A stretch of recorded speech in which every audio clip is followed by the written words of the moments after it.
Est-ce que vous avez l'impression de vivre sans véritablement apprécier les choses? Un peu comme si vous aviez des choses pour être heureux et vous sentir un minimum épanoui, et pourtant vivre comme si vous n'en aviez pas assez ou que vous en manquiez. Selon votre situation, vous avez peut-être une conjointe ou un conjoint, des enfants, une maison, une voiture, de l'argent, des amis, bref, autant de choses qui pourraient vous faire dire que vous avez réussi dans certains aspects de votre vie.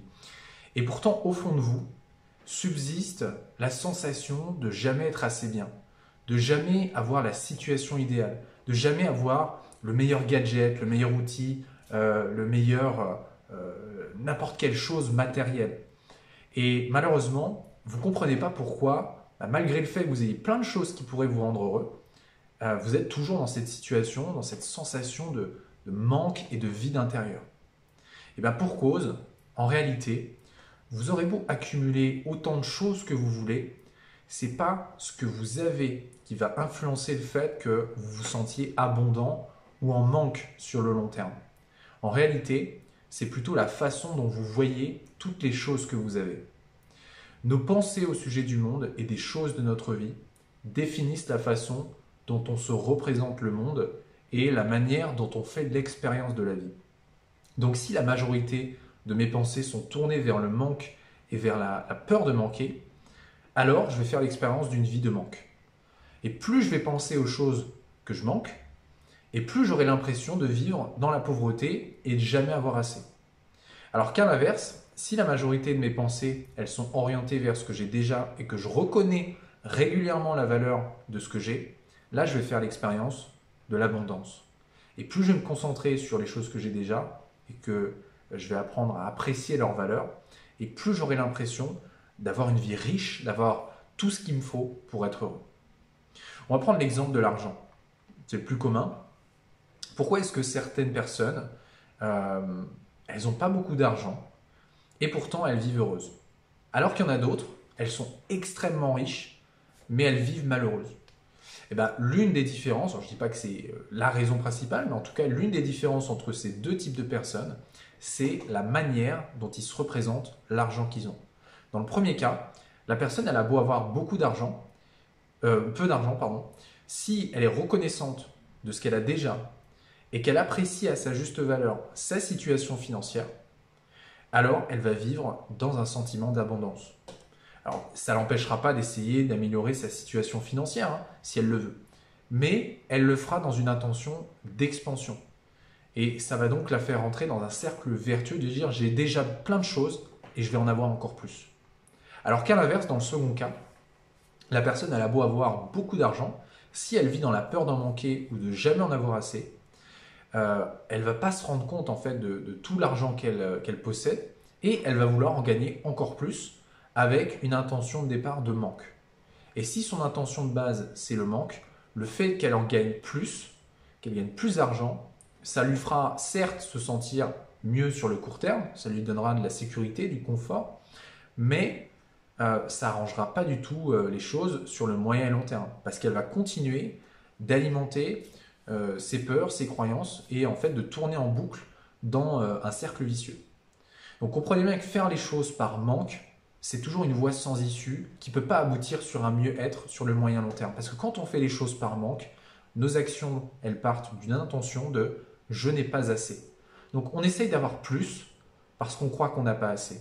Mais si cette croyance, elle est tellement implantée, elle est fermement implantée, le fait d'améliorer notre situation dans la matière, de manière matérielle, sur le monde physique, ça peut avoir, comme je vous l'ai dit, un effet sur le court terme, et donner la sensation de se remplir, mais ça ne durera pas.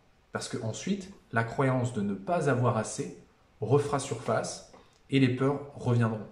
Ça vous est déjà peut-être arrivé voilà, de convoiter quelque chose, de croire que vous en manquez, et une fois que vous l'avez, vous êtes super content, et en fait, quelques heures, quelques jours ou quelques semaines plus tard, finalement, ça redevient banal.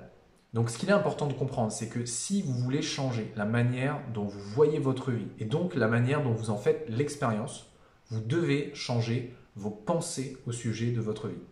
Et pour faire ça, la gratitude, c'est un outil super efficace et puissant pour avancer vers ce changement. La gratitude, c'est quoi? C'est simplement le fait de se sentir reconnaissant vis-à-vis de quelque chose. C'est apprécier la valeur d'un élément de notre vie à un niveau mental mais aussi émotionnel. Il y a tellement de choses qui font partie de notre vie et qui nous paraissent aujourd'hui banales ou insignifiantes, qui pourtant, si elles disparaissaient ou si on les perdait, ça changerait radicalement notre vie. Si on prend juste des choses de base, la capacité de marcher, la capacité d'entendre, de manger, de respirer, d'être en bonne santé, d'avoir un travail, d'avoir un toit, d'avoir de l'eau chaude et potable toute l'année. C'est juste en France, je ne sais pas si vous êtes en France ou pas, mais en tout cas en France, c'est quand même l'un des rares pays où c'est possible parmi toutes les... On s'en rend pas compte en fait vu qu'on est dedans, mais il y a plein d'endroits où on n'a pas l'eau potable ou ni même l'eau chaude toute l'année.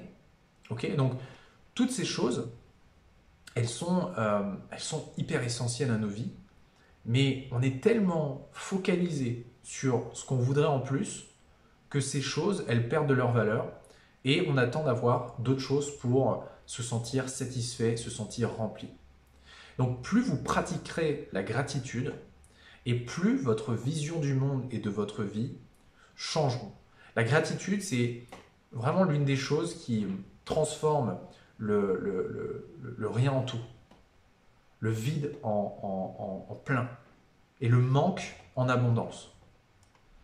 Donc, si vous voulez commencer à pratiquer la gratitude, il y a un exercice très simple que vous pouvez commencer à faire.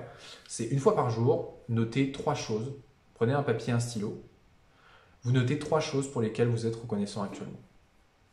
Ça, c'est la base, le départ. Ça peut être des éléments matériels de votre vie, hein. Ça peut être votre voiture, ça peut être votre maison, ça peut être votre lit, ça peut être des personnes comme votre conjointe, votre conjoint, vos enfants, vos amis. Ça peut être des capacités, comme on l'a vu, le fait de pouvoir marcher, le fait de pouvoir manger des bons produits, de savoir parler une langue. Ça peut être des choses aussi que vous faites, des activités, votre travail qui vous plaît, un sport, des loisirs, des activités de loisirs. Bref, ça peut être vraiment tout et n'importe quoi. Et vous verrez que plus vous entraînerez votre esprit à la gratitude, et plus en fait vous allez tendre à remarquer et apprécier des choses dans votre vie qui en fait auparavant vous semblaient insignifiantes ou banales. Alors, bien sûr, il est vrai que c'est pas toujours facile de pratiquer la gratitude. Si par exemple vous vivez une période difficile, vous êtes en grande difficulté financière, en conflit avec votre femme, ou que vous venez de perdre votre travail, c'est certes plus facile de pratiquer la gratitude quand tout va bien. D'accord? Et pourtant, c'est justement dans ces moments compliqués que la gratitude, ça peut être un super allié, un super outil pour gérer par exemple l'anxiété, pour gérer le stress, pour gérer la dépression. Donc comprenez que plus vous cultiverez ce sentiment de gratitude quotidiennement, et plus vous obtiendrez des résultats sur le moyen et long terme, et plus vous allez reprogrammer votre cerveau, tout simplement. Donc pour terminer cette vidéo, eh bien, je vais justement exprimer ma gratitude envers vous, envers ma communauté. Merci déjà d'avoir regardé cette vidéo jusqu'à la fin. Merci pour certains de me suivre depuis des années. Merci même pour ceux qui me suivent depuis tout récemment. Merci de me soutenir, merci de m'encourager, ça m'aide énormément. Merci pour vos likes, vos commentaires, vos partages. Merci pour les suggestions aussi que vous me proposez, qui m'aident à avoir des idées pour créer les vidéos. Et puis merci également aussi à toutes les personnes que j'ai accompagnées ou que j'accompagne actuellement, qui ont rejoint mon programme et qui me font confiance à les aider dans ce processus-là. Merci à vous tous. N'hésitez pas en commentaire à me partager justement quelles sont vos 3 plus grandes gratitudes du moment. Et puis quant à moi, je vous dis à très vite dans une prochaine vidéo.